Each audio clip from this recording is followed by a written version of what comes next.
Hello students, welcome to the SAMS Academy. What's up everyone, welcome back to the channel. और यहाँ पे हमने macro economics के book के लेसन फर्स्ट को कंप्लीट कर लिया है और लेसन टू के 2 पार्ट भी हमने कंप्लीट कर लिए हैं। आज हम उसका थर्ड पार्ट को स्टडी करेंगे। So let's start. Concept of depreciation. While fix assets are they go down in value owing to normal wear, tear, accidental damage. They go down in value also when they become obsolete due to change in technology, change in demand. So students, what is the meaning of depreciation? Depreciation क्या होता है?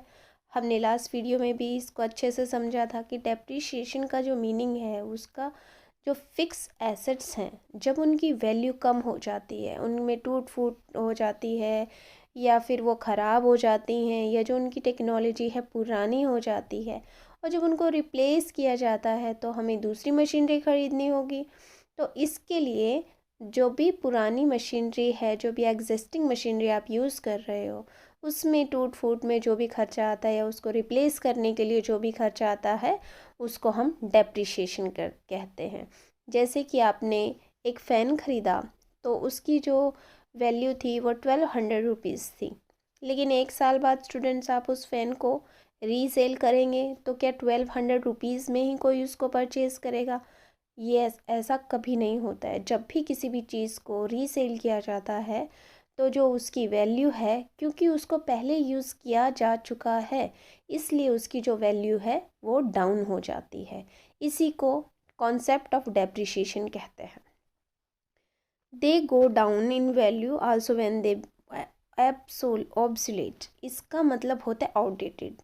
Students, जैसे पहले के ज़माने में black and white TV होते थे, धीरे धीरे जैसे ही कलर टीवी आने लगे मार्केट में, जो ब्लैक एंड वाइट टीवी हैं उनकी डिमांड कम हो गई। तो जो ब्लैक एंड वाइट टीवी को जब कलर टीवी ने रिप्लेस कर दिया, उसको आउटडेटेड या एब्सोल्यूट बोलते हैं। Due to change in technology और चेंज इन डिमांड। आपकी डिमांड चेंज हो गई। पहले लोग colour black and white TV की डिमांड कर रहे थे, आज लोग कलर टेलीविज़न की डिमांड कर रहे थे। तो टेक्नोलॉजी भी चेंज हुई है, ब्लैक एंड वाइट से कलर पे आई है और डिमांड भी आपकी चेंज हुई है। This is called expected obsolescence. जब किसी भी आपको लगता है कि इस चीज़ की जो वैल्यू है वो कम होने वाली है या जो इसकी टेक्नोलॉजी है वो आउटडेटेड होने वाली है, तो उसको एक्सपेक्टेड ऑब्सोलेसेंस बोलते हैं। Which the producers normally expect to happen. जो प्रोड्यूसर्स को लगता है कि ये कभी ना कभी ज़रूर होगा। Depreciation is the loss of value of fix asset in one on account of. हमने पहले ही पढ़ लिया है कि डेप्रिशिएशन क्या है? फिक्स एसेट की वैल्यू का लॉस हो जाना। मतलब आपके पास आपकी फर्म में एक मशीनरी है, तो वो मशीनरी अगर 2.5 लाख रुपीज़ की आई थी न्यू, लेकिन अब वो पुरानी हो गई है क्योंकि उसमें कोई टूट फूट भी हो गई है या उसमें कोई डैमेज हो गया है, तो अगर आप उसको बेचोगे तो वो 2.5 लाख की नहीं जाएगी, 1.5 लाख की या 2 लाख की जाएगी। तो ये जो उसकी वैल्यू लॉस हुई है, इसी को डेप्रिशिएशन कहा जाता है स्टूडेंट्स। इसके 3 पॉइंट हैं किस तरह से उसकी वैल्यू लॉस हो सकती है। Point number 1, normal wear and tear. जो भी मशीनरी में नॉर्मल टूट फूट होती है। एक्सीडेंटल डैमेज, जैसे कोई मशीन एकदम से उसमें किसी भी तरह की प्रॉब्लम आ जाती है या वो किसी और कारण से ख़राब हो जाती है। एक्सपेक्टेड ऑब्सोलेसेंस हम पढ़ चुके हैं। जब भी कोई जो मशीनरी है या फिक्स एसेट है वो पुरानी टेक्नोलॉजी की हो जाती है, जिसको न्यू टेक्नोलॉजी रिप्लेस करती है, वो आपकी एक्सपेक्टेड ऑब्सोलेंस में आती है।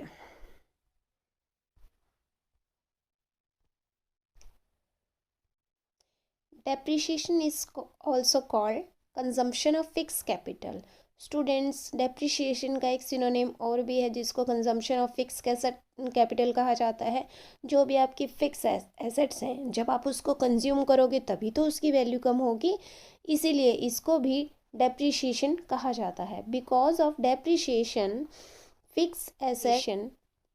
Fix assets need to be replace from time to time Replacement of fixed assets require funds.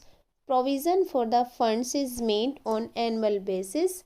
It illustrates if a machine is purchased for 10 lakh and it is expected lifetime use is 10 year. अगर किसी machinery को 10 लाख रुपए में ख़रीदा गया और जो उसका एक्सपेक्टेड लाइफ टाइम है, मीन्स वो मशीनरी 10 साल तक या किसी भी एक पर्टिकुलर ईयर तक वो काम करेगी, तो वो उसका एक्सपेक्टेड लाइफ टाइम होगा।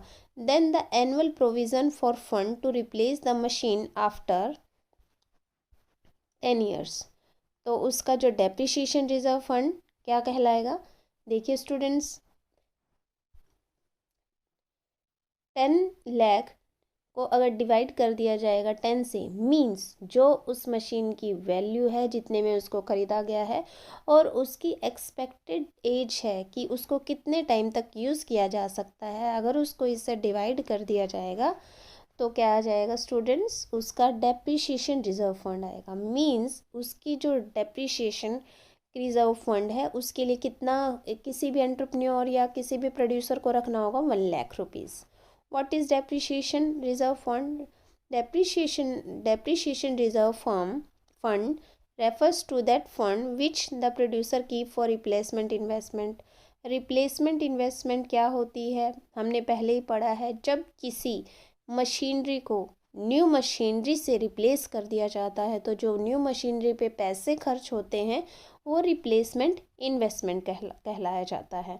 तो डेप्रिसिएशन रिजर्व फंड भी वही है, जब एक मशीनरी की जो वैल्यू है वो डेप्रिशिएट होती है या उसकी जगह दूसरी मशीन को आप ख़रीदेंगे तो किसी भी प्रोड्यूसर्स के पास जो डेप्रिसिएशन रिजर्व फंड है उसका होना बहुत ज़रूरी है। Significance of depreciation reserve fund. Depreciation reserve fund is a fund to replace the worn out fix asset. Depreciation reserve fund कोई भी प्रोड्यूसर क्यों अपने पास रखता है कि कुछ अमाउंट वो अपने पास रख लेगा कि जैसे मशीनरी अगर टूट फूट हो जाती है या मशीनरी को चेंज किया जाता है दूसरी मशीनरी से, तो वो उसके पास होना ही चाहिए। It fulfils the need for replacement investment. ये रिप्लेसमेंट इन्वेस्टमेंट की नीड को फुलफिल करता है।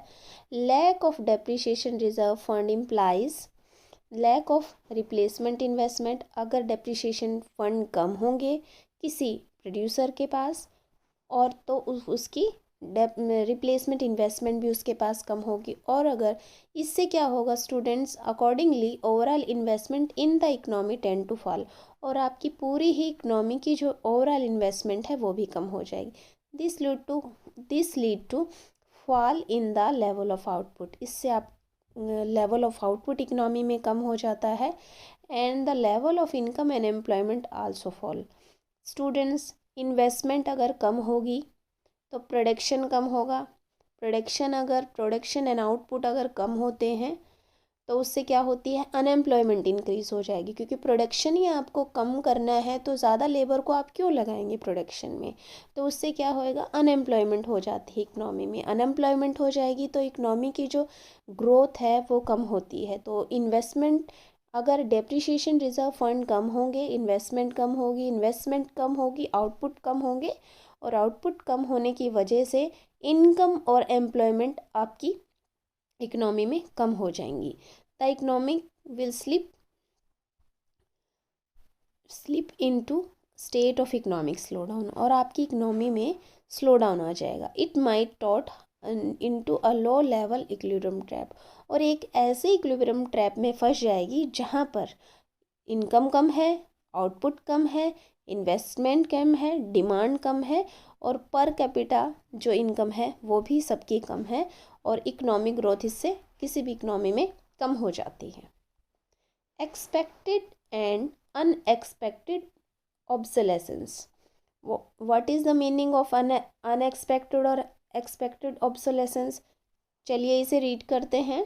It is essential to know the difference between expected word का मीनिंग ही होता है कि कोई भी टर्म जो भी आप एक्सपेक्ट करते हो कि फ्यूचर में ये चीज़ होने वाली है, फ्यूचर में गोल्ड के प्राइस इंक्रीज़ होने वाले हैं, फ्यूचर में जो भी सेल फोन्स हैं उनके प्राइस इंक्रीज़ होने वाले हैं, ये आप एक्सपेक्टेड एस्टिमेट्स लगाते हैं।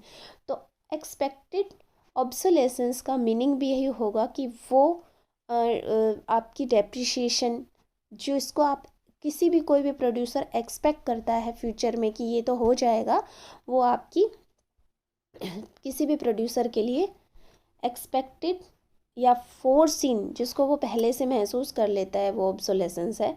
And unexpected obsolescence, expect obsolescence has two components.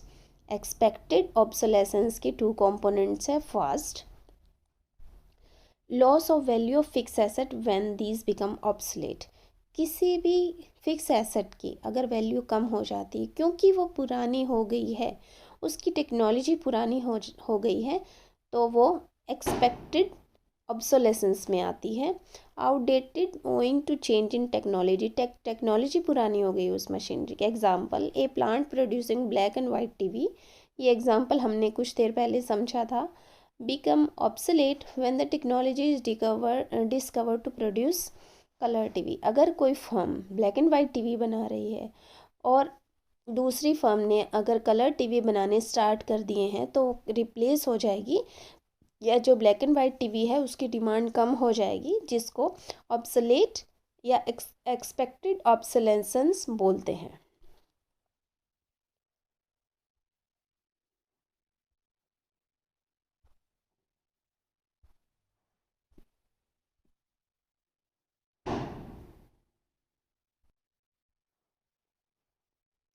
Loss, point second, loss of value of fixed assets when these become obsolete, outdated owing to change in demand।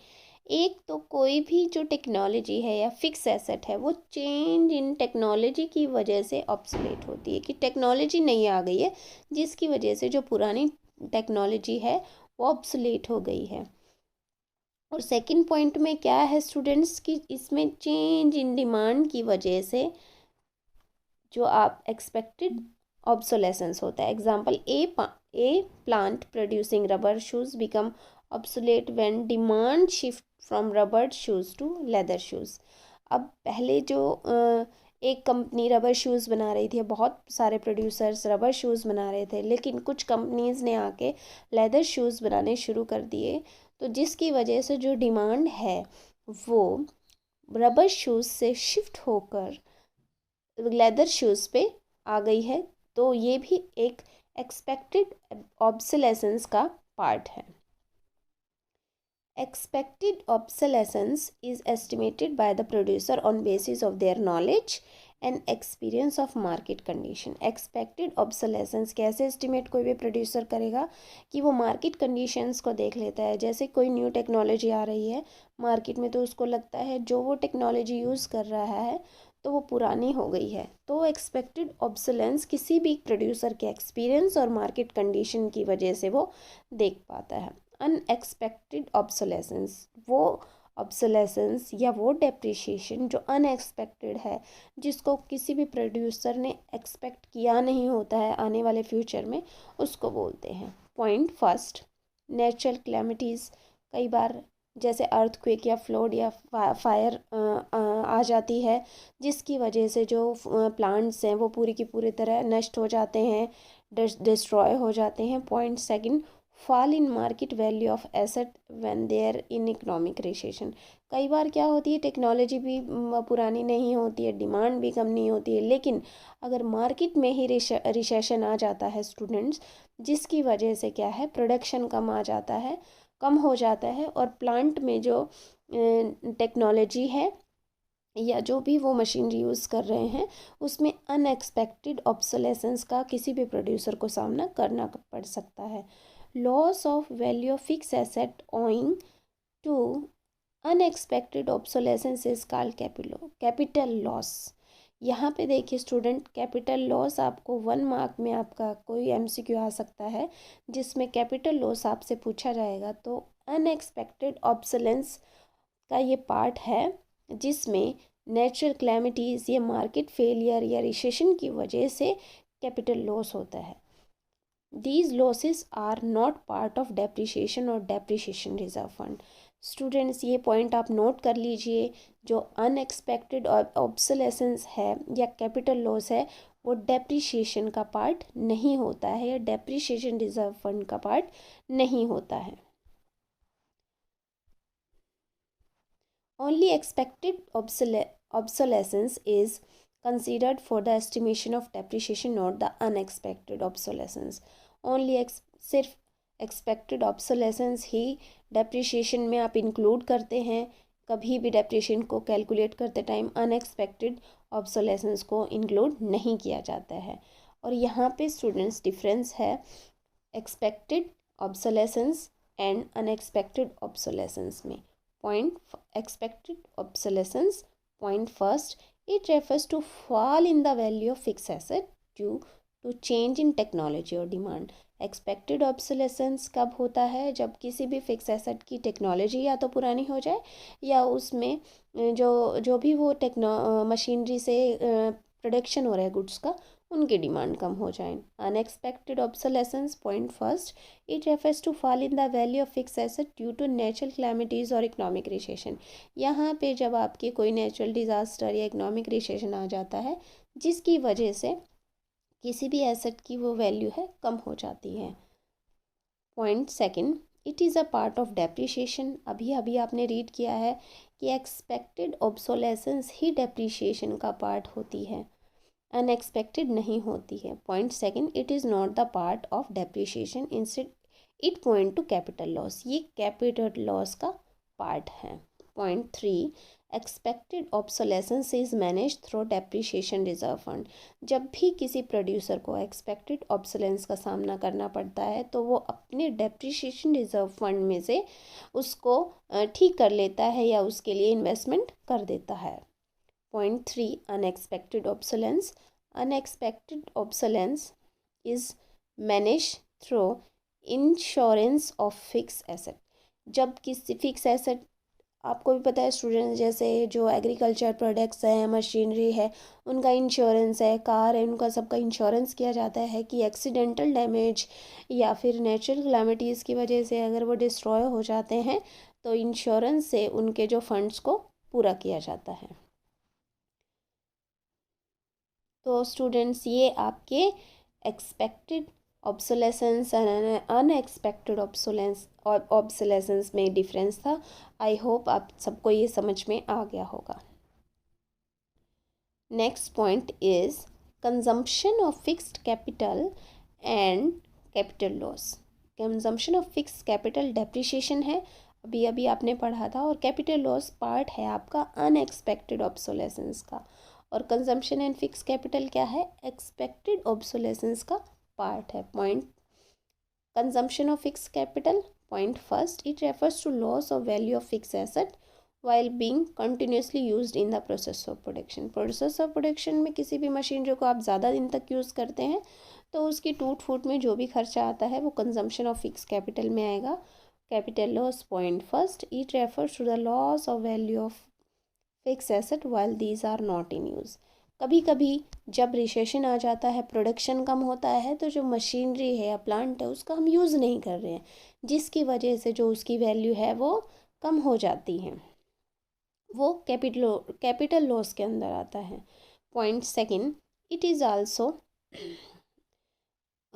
Absolute, A normal wear and tear, B accidental damage, and C expected obsolescence. Capital loss, consumption of fix capital और depreciation के तीन part हैं। इन तीनों को अगर आप plus कर देते हो तो आपकी डेप्रिशिएशन आ जाती है। Capital loss, point second, it is a loss due to natural calamities, earthquake, floods, fire, fall in the market value of assets during period of economic recession. Economic recession means जब किसी economy की overall growth कम हो जाती है तो production कम हो जाता है, तो किसी भी इकोनॉमी को इकोनॉमिक रिसेशन का सामना करना पड़ता है और वो आपकी कैपिटल लॉस में आएगा students. Point three,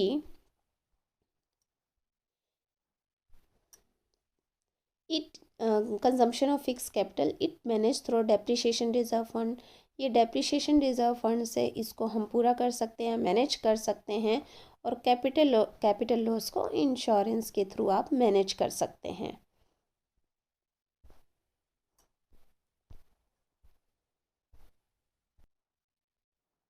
stock and flow. Fourth point हम स्टूडेंट्स स्टडी करेंगे स्टॉक एंड फ्लो। ये कॉन्सेप्ट आपकी मैक्रो इकोनॉमिक्स में कई बार यूज़ होंगे और इनका जो मीनिंग है, इन पे क्वेश्चंस भी बहुत बनते हैं स्टूडेंट्स। 1 मार्क्स के आपके बहुत क्वेश्चंस इसमें बनते हैं, एमसीक्यू में बनते हैं। तो ये बहुत ही इंपॉर्टेंट कॉन्सेप्ट है और इसे ध्यान से समझिएगा। Meaning of stock. Stock is a quantity measured at a particular point of time on जिन। किसी भी स्टॉक की क्वांटिटी मीन्स एक फैक्ट्री में अगर लेट्स सी कि 200 पेयर ऑफ शूज़ हैं तो ये उसका स्टॉक है। अगर किसी भी पर्टिकुलर टाइम में, अगर 1 जनवरी 2021 के मंथ एंड में किसी भी प्रोड्यूसर की पास 200 पेयर ऑफ शूज़ हैं तो वो उसके पास टोटल स्टॉक है। January 1, 2020 there may be 20,000 in your bank account. 1 जनवरी 2020 को लेट्स सी कि बैंक अकाउंट में 20,000 रुपीज़ हैं। January 10, 2020 देयर में भी 25,000 इन योर बैंक अकाउंट। अब 1 जनवरी को 20,000 थे और 10 जनवरी को आपके अकाउंट में 25,000 थे। All the such values are stock values as these are measured at a specific point of time। यहाँ पे स्टूडेंट्स एक बात ध्यान देने के लिए है, यहाँ पे पहला जो अमाउंट था वो 1 जनवरी का था और दूसरा जो अमाउंट है वो 10 जनवरी का था, 10 जनवरी का था। तो यहाँ पे किसी भी पर्टिकुलर डेट पे या टाइम पे जो आप मनी की वैल्यू है या जो उसको मेज़र किया जा रहा है वही आपके स्टॉक कंसेप्ट है। These are measured at a specific point of time. Capital and quantity of money are notable example of stock variable. Capital, किसी भी प्रोड्यूसर के पास कितनी कैपिटल है, किसी भी एंटरप्रेन्योर के पास कितनी कैपिटल है, या क्वांटिटी ऑफ मनी, ये बहुत ही अच्छे एग्जाम्पल हैं स्टॉक के। Meaning of flow. फ्लो का क्या मीनिंग है students? A flow is a quantity measured over a specific period of time. हमने स्टूडेंट्स अभी अभी पढ़ा है यहाँ पे पॉइंट ऑफ टाइम, यहाँ पे हमने पढ़ा है पॉइंट ऑफ टाइम। यहाँ पे जो स्टॉक है उसको पॉइंट ऑफ टाइम पे मेज़र किया जाता है किसी भी पर्टिकुलर, और यहाँ पे जो आपका फ्लो है, फ्लो कॉन्सेप्ट है, उसको स्पेसिफाइड पीरियड ऑफ टाइम पे मेज़र किया जाता है। You may be getting 1500 per month as pocket allowance. 1500 per month आपको पॉकेट मनी मिल रही है। You may be spending 50 every day. आप 50 आप कैंटीन में रुपए रोज़ खर्च करें। You may be getting 8% annual interest on your bank deposit. आपको हो सकता है कि 8% इंटरेस्ट आपके बैंक डिपॉजिट पे मिल जाए। All these value quantities are flow concept as these are measured at per unit of period, an hour, a day, a month, a year. यहाँ वहाँ पे स्टूडेंट्स 1 जनवरी के पास आपके बैंक अकाउंट में कितने पैसे थे और 10 जनवरी के आपके बैंक अकाउंट में पैसे पर्टिकुलर पॉइंट ऑफ टाइम पे मेज़र किया जा रहा था, वो स्टॉक कॉन्सेप्ट था। और यहाँ पे स्टूडेंट्स, यहाँ पे एक दिन में, एक घंटे में, या एक मंथ में, या एक ईयर में आपके पास कितना मनी है या कितना भी आपके पास अमाउंट है डिपॉजिट्स का, वो फ्लो कॉन्सेप्ट के अंदर आएगा। Income, expenditure, production, consumption, interest are notable example of for flow variable. Income कितनी हो सकती है? किसी मंथ में इनकम 10,000 हो सकती है, किसी मंथ में 15,000 हो सकती है। एक्सपेंडिचर कभी ज़्यादा हो सकता है किसी मंथ में कम हो सकता है। प्रोडक्शन भी आपका कभी ज़्यादा या कभी कम हो सकता है। कंजम्पशन, इंटरेस्ट रेट, कभी जो आप डिपॉजिट करवाते हो इंटरेस्ट रेट कभी 8% मिलेगा, कभी 7% मिलेगा। तो ये सभी क्या हैं स्टूडेंट्स? एग्जाम्पल हैं फ्लो के। Stock and flow. स्टॉक और फ्लो के कुछ एग्जाम्पल्स हैं जो कि सभी को बहुत ही अच्छे से याद होने चाहिए। एग्ज़ाम्स में बहुत ज़्यादा बार इनको पूछा जाता है। Stock and flow. Point 1, stock wealth. Point 1 flow income, यहाँ पे इनकम है, यहाँ पे वेल्थ है। लेबर फोर्स कितनी है इस टाइम में 10 जनवरी को आपकी कंपनी में कितने लोग काम कर रहे हैं। एक्सपेंडिचर ऑफ मनी को कितना एक्सपेंडिचर है। कैपिटल को फॉर्मेट कितना गया है, कैपिटल फॉर्मेशन कितना किया गया है। Point 4 quantity supply of money in the country, की जो सप्लाई ऑफ मनी कंट्री में कितनी है। Change in the supply in the country, यहाँ पे स्टूडेंट्स याद रखिए, यहाँ पे चेंज की बात हो रही है, यहाँ पे कैपिटल की बात हुई है कि कैपिटल कितनी है, और यहाँ पे बात हुई है कैपिटल को फॉर्मेट कितना किया है, कितनी कैपिटल इंक्रीज हुई है। पॉइंट 5 आपके बैंक डिपॉजिट्स कितने हैं eight a particular point of time पे, लेकिन जो इंटरेस्ट रेट है वो कम और ज़्यादा हो सकता है, तो इंटरेस्ट ऑन कैपिटल आपका फ्लो कॉन्सेप्ट है। Point 6 water in the overhead tank, एक 1500 जो लीटर की टैंक है उसमें जो वाटर है वो तो कांस्टेंट है, 1500 लीटर है, लेकिन जो लीकेज हो रही है ओवरहेड टैंक में से वो तो ज़्यादा भी हो सकती, कम हो सकती, उसको आप मेज़र नहीं कर सकते, लेकिन यहाँ पे आपको क्वांटिटी को मेज़र आपने कर लिया है। डिस्टेंस बिटवीन दिल्ली और मुंबई और दिल्ली का जो डिस्टेंस है वो तो कम या ज़्यादा नहीं हो सकता, लेकिन अगर आपकी कार की स्पीड दिल्ली से मुंबई जा रही है, अगर ज़्यादा स्पीड में जाएंगे तो डिस्टेंस कम हो जाएगा, लेकिन अगर धीरे स्पीड से जा रहे हैं तो नंबर ऑफ आवर्स आपके बढ़ जाएंगे। Point 8 rice stored in a godown, अगर आपके गोडाउन में राइस रखे हुए हैं 500 kg, आपके गोडाउन में राइस रखे हुए हैं, तो ये आपकी स्टॉक कॉन्सेप्ट है। लेकिन सेल ऑफ राइस, जो आप राइस को सेल करोगे वो फ्लो कॉन्सेप्ट है, वो आपका स्पेसिफाइड पीरियड ऑफ टाइम पे मेज़र किया जाता है। Point 9 population of the country, population आपकी कितनी है कंट्री में, और नंबर ऑफ़ बर्थ्स कितने हो रहे हैं। नंबर ऑफ़ बर्थ किसी ईयर में ज़्यादा हो जाते हैं, किसी मंथ में कम हो जाते हैं, तो कभी ज़्यादा हो जाते हैं। Stock and flow the difference, जो स्टॉक एंड फ्लो है उसको अभी हमने मीनिंग को समझा है, उनके एग्जाम्पल समझे हैं, अभी इनका जो हम डिफरेंस हैं वो भी समझेंगे। Stock point A, stock refers to the value of a variable at a point of time, जब भी किसी वेरिएबल की वैल्यू को आप किसी पर्टिकुलर पॉइंट ऑफ टाइम पे कैलकुलेट करते हैं तो आपका स्टॉक कॉन्सेप्ट है।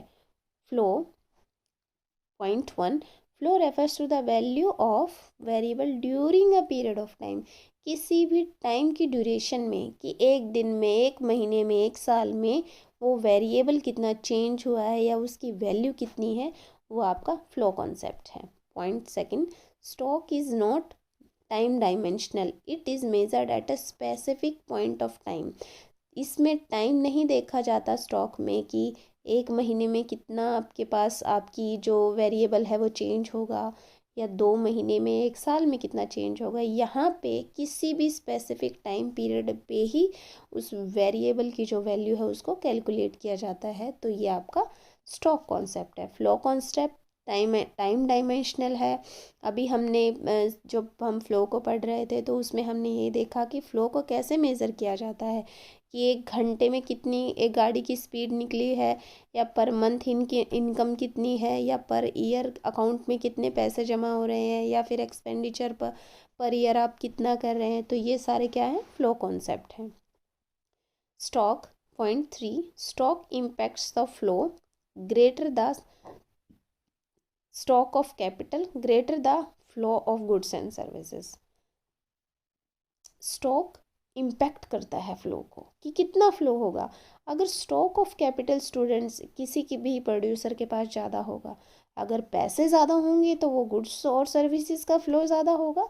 तो greater the stock of capital, capital ज़्यादा होती है तो फ्लो भी गुड्स और सर्विसेज का इकनॉमी में इंक्रीज होता है। Flow impacts the stock, flow कैसे इम्पैक्ट करता है स्टॉक को, greater flow of income greater the stock of wealth with the people, अगर किसी इकनॉमी में इनकम बहुत ही इंक्रीज़ हो रही है, फॉरेन इन्वेस्टमेंट भी बहुत आ रहा है इकनॉमी में, हमारा जो फॉरेन एक्सचेंज है उसमें भी हमारे जो पैसे की वैल्यू वो बहुत ही अच्छी बढ़ रही है, जिससे क्या है हमारी इकनॉमी में बहुत ज़्यादा इनकम आती है।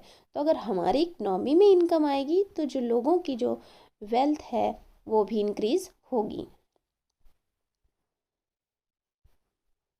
Mutual dependence between stock and flow, क्या इनका एक दूसरे के साथ म्यूचुअल डिपेंडेंस है, क्या एक दूसरे को इफ़ेक्ट करते हैं?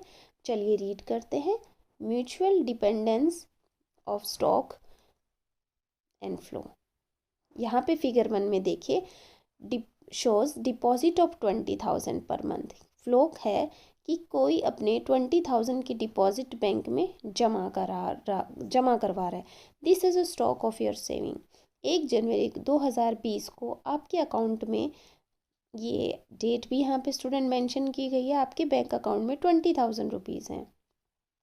The withdrawals from this account 1,000 per month is a flow concept. जब आपके बैंक अकाउंट से हर महीने आप 1,000 रुपये निकाल रहे हैं तो ये आपका फ्लो कॉन्सेप्ट है। लाइक वाज डिपॉजिट ऑफ 2,000 पर month is a flow concept. इसी तरह जब पर मंथ, स्टूडेंट्स अभी अभी हमने पढ़ा है कि यहाँ पे जब आप स्टॉक को पढ़ते हैं तो यहाँ पे किसी पर्टिकुलर डेट पे किसी वेरिएबल की वैल्यू दी हुई है, लेकिन जब आप फ्लो कॉन्सेप्ट को पढ़ते हैं तो यहाँ पे पर मंथ वर्ड यहाँ पे देखिए स्टूडेंट्स यूज़ किया गया है, यहाँ पे पर मंथ का यूज़ किया गया है। मींस अगर आप 2,000 पर मंथ जमा करवाते हैं तो भी फ्लो कॉन्सेप्ट है, और 1,000 पर मंथ आपने विड्रॉ कराए तो भी फ्लो कॉन्सेप्ट है। स्टॉक कॉन्सेप्ट क्या है? जितने भी एक पर्टिकुलर टाइम पीरियड में आपके बैंक में जो आपके मनी सेव है, तो ये डिपेंडेंस है स्टॉक एंड फ्लो का। A point to be noted is your stock of saving depend upon your flow of deposit into your saving account। आपके जो डिपॉजिट होंगे उसी पे ही तो स्टॉक आपका डिपेंड होगा। मींस आपके बैंक अकाउंट में पैसे कैसे इंक्रीज होंगे, कितने पैसे आपने बैंक अकाउंट में जमा करवाए, वो आपके फ्लो कि आपकी जो इनकम है वो कितनी आ रही है, कितने डिपॉजिट आप करवा रहे हैं।